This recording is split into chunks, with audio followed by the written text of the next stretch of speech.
So what I've got is I've got two processes. One is the as is across the top, and at the bottom we've got the to be.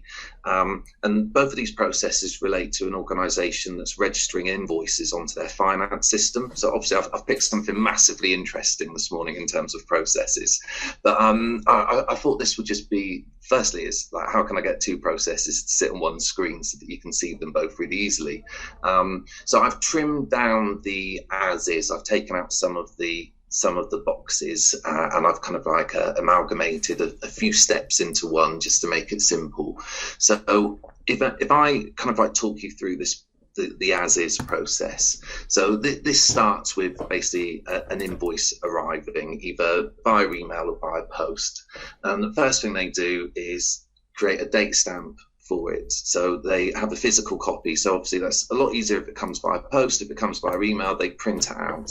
So they immediately convert something that's electronic into something that's physical and put a date stamp on it. Then they do some kind of like invoice matching. So they check for PO on the invoice. They then check the physical invoice against their system to make sure that there's a values match. Then they do a number of steps, which I've put in one box, which is they generate a reference number, they create a barcode, stick the barcode onto the invoice. They then contact the internal department who are responsible for the budget and get authorization from them that they're happy with it. And eventually then they put that invoice back onto the system in terms of an image. And then the invoice is ready, and pending receipting, it can be paid. So that was the as is, and I've really shortened that process down so that it fits on the screen nicely. So what we can see, obviously, in the boxes is we can see the participants. So we've got the finance officer in all of the boxes. We've got the budget holder in the third box. And then we can see the where I've got the little cogs icon and the name EFIN. I use that to indicate what system's being used. So on the as is, they're using a system called EFIN. If we look down at the to be, it's a different process because it's using a different system. So this is now using a system called FinSys. And you can see here that the front of the process changes just somewhat. So this is where an invoice is received via email into an invoice in inbox. And what the system's able to do is automatically read that invoice. There's no human intervention that's required here. And there's basically the system scans the image onto it, and then it's able to do some matching. So it will scan it for PO, it will scan it for the value, it will scan it for the address. And assuming that all of those match, the system automatically makes it ready for payment pending receipt. And there's some manual elements to this as well. So if a physical copy is received in the post, the finance officer would need to scan the image onto an email and email it into that invoice in email address so that it can basically enter onto the system that way. So they're not scanning it onto the system, they're scanning it and emailing it so that the system has the same way in for invoices. And then the manual intervention that they have here is if the system's unable to scan the invoice and make a match, there's a manual match that needs to occur. If there's any issues with that, obviously they contact the supplier. But if they're manually matched and they're able to complete that, then again, it's got the same endpoint as the as is, which is it's ready for payment pending receipt. So it's a different process. They're using a different system. So what I'd like to do is ask some of you guys, what do you think some obvious change impacts might be between these two processes? One that was going through my mind is I've seen before is there's an assumption if you're not going to do anything other than change the system, there's an assumption that the finance officer will know how to scan an invoice. Yeah. Which might not be the case. It sounds quite simple. And to techies, it might sound really obvious, but yeah. So they're going to need to know how to scan an invoice. So that's that's a change impact as such. So, and also a training requirement. So yeah, there's one that we can see straight away. Any others at all?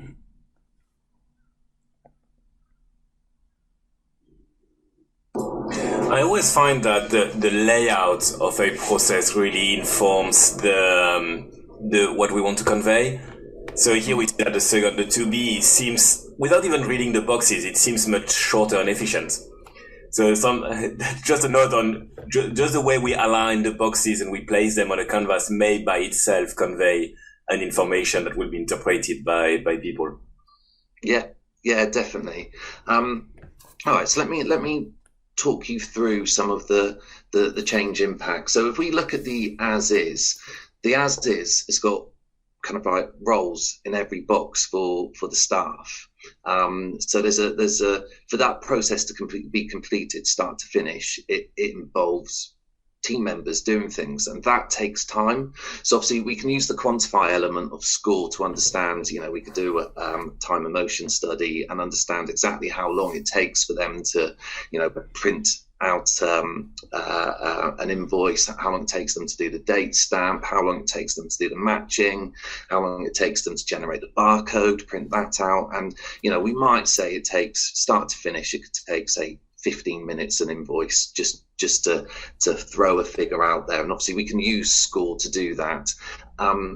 If we look at the top line of the 2B, there's no humans involved in that at all. It's the system just processing it. So assuming that everything works, as desired, so the supplier emails in the invoice, goes straight onto the system.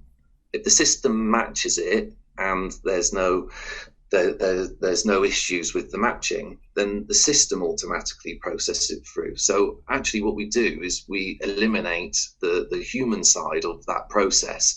And the only time we need the humans to be involved is where there's an exception. So the first exception would be the invoice is sent in via post. And the second exception is when manual matching needs to occur. So actually, we've got a huge change impact here, which is we can eliminate a huge amount of time from the finance officer's day-to-day tasks, because they're only going to be handling exceptions. So it's a big shift in their responsibilities, but also it's a big shift in the amount of time that they were dedicating to this. So it could have an impact on job descriptions, because a lot of the tasks that they were doing previously that perhaps would have existed in their job descriptions are going to change. Craig was absolutely right in noting that, that they're going to need to know how to scan an invoice onto the system. They're going to need how to scan an invoice and email it. So that becomes a training requirement. And then also the manual matching. That's their one main involvement in this. So they're going to need to know how to do that on the new system. Bearing in mind, on the old system, they were using a range of kind of like physical resources, i.e. the invoice, and comparing it to the information that was on the system, whereas the matching on here will take place entirely on the system using the scanned image. So if I went to roles up here, now bearing in mind I've got two processes on the same tile and or on the same canvas, and normally you wouldn't do that. But if I went to roles and went to finance officer, now if I ignore the first four because these relate to the as is, I can see that I've got these two actions here as work activities. So if I just had the 2B on there, I could look at these and say, well, did these pretty much become training requirements? Because it's a new system, they're going to need to know how to do those. So if I went back to the process, wait for this to just catch up a moment, I can do some cool thing here, if I wanted to. So obviously we understand that they're going to know how to do this as a training requirement. Craig's absolutely right, and equally they're going to need to know how to do this. Anyone familiar with Skore will know that you can add in the attachments to those boxes, and you can add in the URL. So you could very simply create a quick Vimeo video, add the URL into there, and then this becomes your training resource. So we can do some pretty cool things. One is we can understand that actually there's a huge change impact in that we can eliminate some time, which then becomes a benefit of the project. But also we've got the change impact that people's interactions with the process are going to change, and they're going to need to be trained and equipped in how to do that. And we can either just create some offline training, or we can use Skore as a way of getting them familiar with the process, but also embedding the training within that. And then we also understand that there's the shift in their responsibilities in terms of a positive impact. So we're actually giving them less responsibility now rather than more. So, you know, that's almost like when you need to get in contact with HR and say, you know, that there's a huge amount of responsibilities that are going to be eliminated from their job description, which would create capacity for them. And potentially, in terms of a change impact, you might say, well, there could have been 5 finance officers before. Maybe there's only a need for 4 moving on, because there's the system's doing so much more of the work for them that there's not necessarily a requirement for the amount of people that you've got. So, you know, using this can be really, really useful and powerful for understanding the full range of impacts that the change can have, and how you can run those reports from Skore to basically support all of that and make use of the quantify element to understand the timing. Because obviously a system processes things as quick as a flash, whereas when you've got humans involved, obviously there's time added into there. So I just want you to kind of like think about this and think, are there any other things that you might notice that could create an impact? So think potentially about before or after this process. Well, to me, this experience that your PO has been approved, whereas your budget holder, your budget holder was kind of approving things later in the process. So now this requires you to have approved your PO. The budget holder needs to have signed off that PO at the start, not at the end. Yeah, so the first process, and you're absolutely right to spot that, Nigel. The first process was, it's the same organisation, but the first process was when the organisation was set up to really, what's the best way of describing this? The way in which accountability was managed across the organisation was to try and create parachutes and safety nets as often as possible to stop processes falling down. So the PO was already approved, but then they want to go back to the budget holder to double check things and get it authorised almost again. And it's also going to be receipted at the end before payment anyway. So it's just all of these checks that were going on consistently. And that check that you've identified there, Nigel, is absolutely unnecessary. You've got a PO that's been approved, so you're not going to pay it until it's been receipted. So why do you need another check? So that's why kind of like that check's been eliminated there.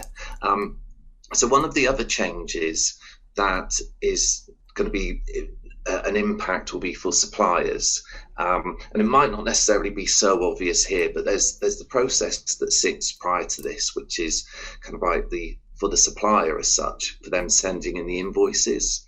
So before there was an accounts payable or accounts receivable at such and such a business, and invoices went into there or they were posted in. What the new system is going to require is for a different email address to be set up, where the system can basically where it's automatically received by the system. So there's another impact, which is suppliers need to be contacted to let them know that when you're invoicing us now, please send your invoices to this new email address so that they can enter straight onto the system. And really that little safety net of invoices being scanned and Sorry, put onto... Andy, can I interrupt? Why would you need to have a new email address for the supplier to send it to? So that it can go straight onto the system. So, well, I guess you could set up a redirect, but why why upset the supplier and have lots of? It depends on how many suppliers you have, but somebody's going to get it wrong for the next 3 months. Well, that's why there's the opportunity to scan them back on. So the email address that they were using was a general email address for clients, or sorry, for suppliers to communicate with them, whereas they wanted a standalone email address for just simply invoicing, so that the invoices could go on. And then the more important kind of like business as usual communications didn't get lost. So that was the reason behind that, James. Yeah, that makes sense. Yeah. So yeah, it's an impact of the change, and you're absolutely right in spotting that. That then creates a complication for suppliers, and that's why it's a change impact, and it needs to be communicated, and it needs to be explained why. So yeah, they wanted general email traffic to come via the existing email address, but invoices only to come via the new email address, so that so that basically things don't get lost in between. So that there is the risk that's associated with that, which is that there's the potential that the email inbox for invoices could then also receive daily traffic as well. So it's why there's a change impact, and it needs to be communicated so that the suppliers understand that. So I guess it's with everything. You change one process, and then you have to look at, well, what impact does this create before that and potentially after it? So it's just understanding that full change impact and making sure it can be communicated and understood. So this doesn't just impact the internal kind of like staff that we've got listed here. There's the impact of what happens before and how that needs to work, impact suppliers as well. So it's just showing that the cradle to grave of one process can also have an impact elsewhere. Does that make sense, James? Yeah, that's perfectly sensible. Yeah, thank you very much. Yeah, no, great, that's clear. Thank you. Yeah, good. I do like the challenge, the challenging questions. So it just reminds me that maybe I've not quite explained things as well as I should have. But no worries. It's all about process management and understanding things, isn't it? So that's good. Yeah. That's fine. Yeah, but Skore for doing this is a really powerful tool because of the reporting that you can do. So obviously I can look across all of the processes where this is involved, and I can run a report because I've added the financial system or FinSys on as a role. Then I can very quickly explore all of the role of the system across all of the business processes as well. So it's I find Skore a really powerful tool, and I often think of Skore as a little bit like Excel. That Excel's a really, really powerful application, and sometimes it feels that we're achieving a lot by only using about 2% of its capabilities. And I use Skore a lot as well, but I also feel that sometimes I'm only just scratching at the capabilities of the system, and there's so much more that you can use and make use of, and coming up with creative ways of doing that. And very much one of the things I like is adding the system on as a role, because then you can run some reporting on that. I don't know if anyone else that uses Skore regularly does that at all. Maybe if someone else does it, if they can let me know. Yeah, I do it all the time. So. Good. Yeah. Good. And do you then use the reporting elements as well to understand, to get that kind of like full report on kind of like the system touch points? Yes, absolutely. Yeah. Yeah, good. I'm glad other people are doing that as well. It's not just me. So I'm just being mindful of time that we're very quickly getting towards the end of this. So apologies for the issues with me becoming a Dalek at the beginning. But has anybody got any questions at all on what they've seen so far?